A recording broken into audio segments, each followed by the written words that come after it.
साथियों, आपको बहुत बहुत नमस्कार। स्वागत है हमारे channel e learning with Dinesh में। आपसे निवेदन है हमारा, कृपया वीडियो को लाइक, शेयर और कमेंट करना ना भूलें, ताकि हमारा हौसला और थोड़ा बढ़ता जाए। ठीक है ना? हम आपके कमेंट और शेयर पर बहुत ज्यादा प्रसन्न होते हैं, मोटिवेट होते हैं। इसीलिए हम आपसे बार बार कहते हैं, लाइक, कमेंट और शेयर करने का काम आप जरूर करिए। इससे लोगों को फायदा भी होगा और मेरा हौसला भी बढ़ेगा। ठीक है ना? हम लोग पिछले वीडियो में जो भी हम लोग 12-14 वीडियो पढ़े हैं, उनमें हम लोग अलंकार को पूरी तरह से पढ़ करके खत्म कर दिए। चाहे यूपी बोर्ड का एग्जाम हो, चाहे ऑल वनडे एग्जाम हो, किसी भी प्रदेश का एग्जाम हो, किसी भी नौकरी का एग्जाम हो, अगर हिंदी उसमें है तो अलंकार जो हम पढ़ाए हैं उसमें ज्यादातर चीजें आपको हूबहू आएंगी। अभी यूपीपी का जो पेपर हुआ उसमें से बहुत सारी चीजें हमारे नोट्स में जो हमने लिखाया था वो चीजें आई है। ऑफलाइन के माध्यम से पढ़ने वाले हमारे सभी छात्र इस चीज को भली भांति जानते हैं। इसीलिए आप लोग बहुत ही बेहतर चैनल पर जुड़े हैं। आपको यहाँ बहुत सारी जानकारी निःशुल्क रूप से मिल जाएंगी। हम लोग अलंकार को पढ़ने के साथ ही साथ हमने आपसे यह भी वादा किया था, अलंकार को खत्म होने के बाद में हम आपको छंद पढ़ाएंगे। इससे यूपी बोर्ड भी कवर होगा, और चाहे वो बीपीएससी हो, एसटेट हो, टेट हो, यूपी टेट हो, जो भी, या ऑल वनडे एग्जाम, यूपीपी, दरोगा, एसएससी जीडी, जो भी है जहां हिंदी आती है, वो ये चीजें बहुत जरूरी है। इसीलिए हम छंद को लेकर के आए हैं। मुझे आशा है कि आप लोग जुड़े होंगे। वीडियो को कृपया पूरी तरह देखिए, 2x पे करके ना देखिए। जब एक बार आप वीडियो देख लीजिए तब आप 2x पे करके देखिए, तब आप ज्यादातर चीजों को समझ जाएंगे। आइए हम लोग नई टॉपिक को लेकर के आए हैं। टॉपिक का है छंद, है ना? क्या है? छंद। तो सबसे पहले जरूरी हो जाता है कि हम छंद का मतलब जाने कि छंद किसे कहते हैं, है ना? किसे कहते हैं? यति, गति, तुक, मात्रा, चरण आदि से नियोजित रचना को छंद कहते हैं। क्या कहते हैं? यति, गति, तुक, लय, मात्रा, चरण आदि से नियोजित रचना को छंद कहते हैं। चलिए भाई, अब हम लोग ये चीज जान लें कि यति माने क्या होता है ना? क्या होता है?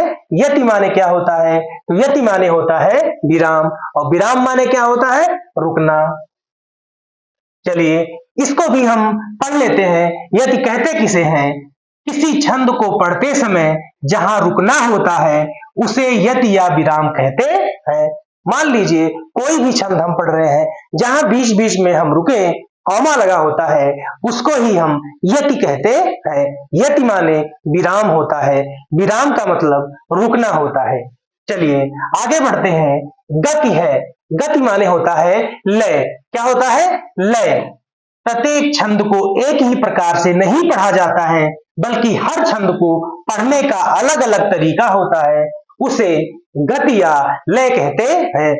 कोई भी पंक्तियां होती हैं, छंद हो या और कुछ हो, अगर हम जल्दी जल्दी पढ़ रहे हैं वो दूसरा लय है, धीरे धीरे पढ़ रहे हैं दूसरा लय है ना? तो बहुत सारे छंद जो है वो धीमे धीमे भी पढ़े जाते हैं, बहुत तेजी के साथ भी पढ़े जाते हैं। तो इस चीज को हम जानेंगे कि लय माने होता है किसी चीज को जल्दी जल्दी पढ़ना, या फिर स्लो स्लो, या फिर थोड़ा और तेज, है ना? तो जैसा हो उसको हम लय कहते हैं। चलिए तुक क्या है? वे शब्द जो बोलने और सुनने में एक जैसे लगते हैं उन्हें तुक कहते हैं, है ना? बोलने और सुनने में एक ही जैसे लगे। कैसे? देखिए, दिया है राम काम, है ना? मां से वहां भी समाप्त हो रहा, मां से यहां भी, है ना? राम काम, पाक साक, आन मान, दिन रात। नहीं, दिन रात तो नहीं होगा। क्यों नहीं होगा? क्योंकि जहां से ये देख रहे हैं, ये मां से खत्म हुआ, ये भी मां से खत्म हुआ, है ना?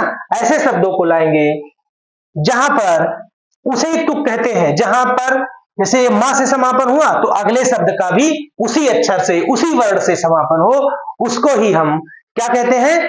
तुक कहते हैं। जैसे और उदाहरण है, काउ सखी यस को तनुधारी, जो ना मोह यह रूप निहारी, है ना, यहां भी री, यहां भी रे। और आगे हम जब वीडियो को और आगे बढ़ाएंगे, जब हम टॉपिक पे भी अपने आएंगे, है ना, अभी तो ये बेस है छंद का, हम आधार आपको बना रहे हैं, आधार बता रहे हैं, आधार आपको लिखवा रहे हैं। जब आप आधार मजबूत कर लेंगे, अपनी नींव मजबूत कर लेंगे, तो छंद हमको बहुत ही बेहतर तरीके से समझ में आएगा, हमको कोई भी जरा सा भी कहीं भी प्रॉब्लम नहीं होगी। इसीलिए ये चीजें जो हमने लिखा है, ये चीज आप बहुत बढ़िया तरीके से 2-3 बार पढ़ लीजिएगा और तब आप इसको नोट्स में अपने लिखिएगा, चीजें आपको बिल्कुल क्लियर हो जाएंगी। अगले वीडियो में हम पुनः अलंकार को और आगे बढ़ाते हुए आपके पास आएंगे। तब तक के लिए आपको बहुत सारा धन्यवाद, बहुत सारा धन्यवाद। जय हिंद, जय भारत, नमस्कार।